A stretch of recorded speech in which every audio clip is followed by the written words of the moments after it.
September 15th, 2010, Beaumont, Texas. Greg Fleniken, a landman for a small business based in the east of Houston, was staying in the MCM Elegante Hotel, room 348.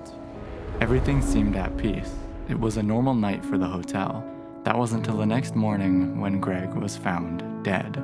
There was no sign of a break-in or struggle, nothing disturbed in the room. The strangest thing, there was no blood or obvious wounds, and Greg's wallet hadn't been touched. He simply dropped dead. Or did he? On the road, I won't do what I'm told. No, I'm looking for love, no matter where it shows. Gone, I'm gone. Like the weatherman, I'm gone with the wind.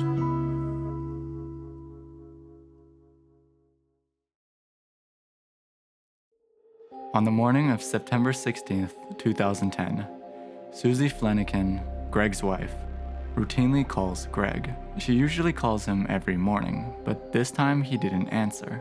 Worried about this, she called his office. However, no one had any idea about where Greg was. A few hours later, two of his coworkers decided to knock on his door, but they got no response. Desperate, they convinced the hotel manager to open the door. Inside, they found a middle-aged man dead on the rug, somehow still holding a cigarette in his left hand. They alerted authorities, and Detective Scott Apple showed up an hour later.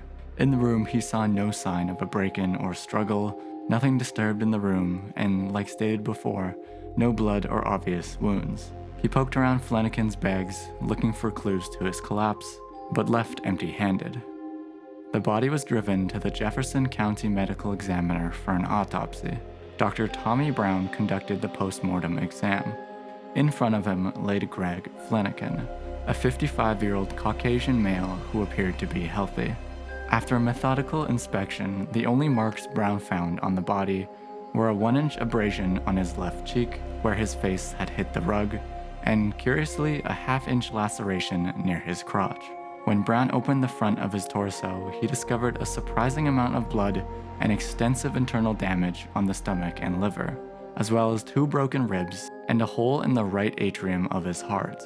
The condition of his injuries reflected severe trauma. Without a doubt, Fleniken had been beaten to death. Brown concluded that the wound to his genitals likely had been caused by a hard kick. He had also taken a blow to the chest so severe that it had caused lethal damage. On the official form, next to manner of death, Brown wrote, homicide. When Detective Apple got this surprising news, he couldn't believe it.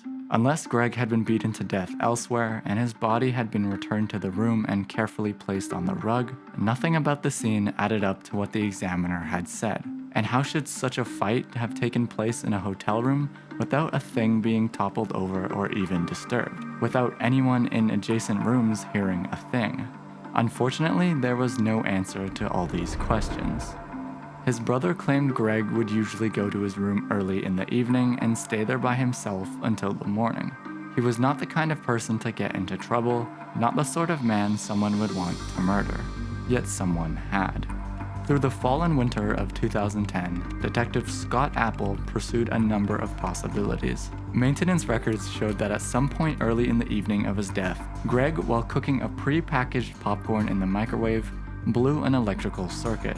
The outage had affected the adjacent room, 349, and the rooms directly underneath it. Greg had called the front desk to report the outage and confessed his fault to the man who had come up to reset the breaker. This led to 2 theories. The first involved the maintenance worker. The maintenance man happened to have a rap sheet as a sex offender. It was possible that the bruising and puncture wound was caused by an assault from this man. Apple spent a lot of time talking to him and looking into his background, but this theory never advanced beyond a wild suspicion. The second theory involved a group of union electricians staying at the Elegante, a number of whom had been in the room next door, room 349, on the night that Greg died. At night, they tended to assemble in one another's room to drink. So what if one of them had been partying next door when their electricity went out? Possibly one of them would have knocked on Greg's door and, perhaps drunk and annoyed, assaulted him in the hallway. Could Greg, badly beaten, have returned to his room and then collapsed? It was definitely a possibility. 9 days after Greg's death, on September 24th, Apple returned on the 3rd floor to question some of these men. It was here that he met with Lance Mueller and Tim Steinmetz, and asked them if they had heard something the night before. Both Mueller and Steinmetz had nothing to say, only that they had heard the man in the next room coughing when they returned from the bar, but nothing else. Down the hall, they found 3 more of the electricians: Trent Pisano, Thomas Elkins, and Scott Hamilton. The men were friendly and tried to be helpful. Pisano said he had been in the room with Mueller and Steinmetz that night, but hadn't seen or heard anything. Nonetheless, they were willing to help by handing over their driver's licenses and phone numbers to Apple. They would remain in town for the next few months if anything came up. Months went by, and Apple worked any theory he could imagine. He considered the possibility that Susie had her husband killed. He even considered Michael Fleniken, Greg's brother and partner. However, there was nothing that pointed to either of them. Susie was becoming desperate. Finally, some good news approached her when Susie's friend Kia Sherman told her about a detective named Ken Brennan. Brennan became famous for solving cold cases in Miami back in 2005. He seemed like the perfect candidate. Susie, desperate, decided to call him, and luckily for her, he accepted the case. In April, he went all the way to Lafayette. He interviewed Susie first, asking her a lot of hard questions about their relationship, about Greg's faithfulness, about insurance agreements, and eventually came to the conclusion that the wife had no clear motive to have him killed. "Let me ask you one more thing," said Brennan. "Was there anything about the crime scene that didn't seem right to you? That seemed off?" Susie told him that she was surprised that the room was so warm when Greg's coworkers entered it the following morning. Her husband liked to crank up the AC at night, so this was seen as strange. And so, with this new information, Brennan traveled over 100 miles to meet with Detective Apple. They visited the hotel room where Apple showed him the crime scene photos and the autopsy results, and reviewed what he had done over the previous 7 months. Brennan heard him out and then simply announced, "I think I know how this guy died. I think I know when he died. I think I know who killed him. And I think I know how we're going to catch him." Apple, skeptical, couldn't believe it, and Brennan's next line left him cold. "Hear me out. I'll tell you what I think, but first I gotta call the guy's wife." He called Susie's cell phone to ask her if he smoked with his right or left hand. Susie replied simply that he smoked with his right hand. Brennan hung up and explained his conclusions to Apple. Susie had already told him how cold Greg had kept his room, and the room clearly was not cold when he was found. So to Brennan, the air conditioner had shut down with everything else when the circuit breaker blew. That time was known because the hotel records showed that the repairman had left Greg alive around 8:30 p.m. It would have taken a few minutes for the room to grow warm enough for him to notice, and by that time, he was dead. That's why he was found in a warm room. The cigarette scratched out the idea that Greg had been beaten somewhere else and then returned to his room. There was no way that Greg's attackers would return him and place one hand under his body and adjust a burning cigarette between his fingers.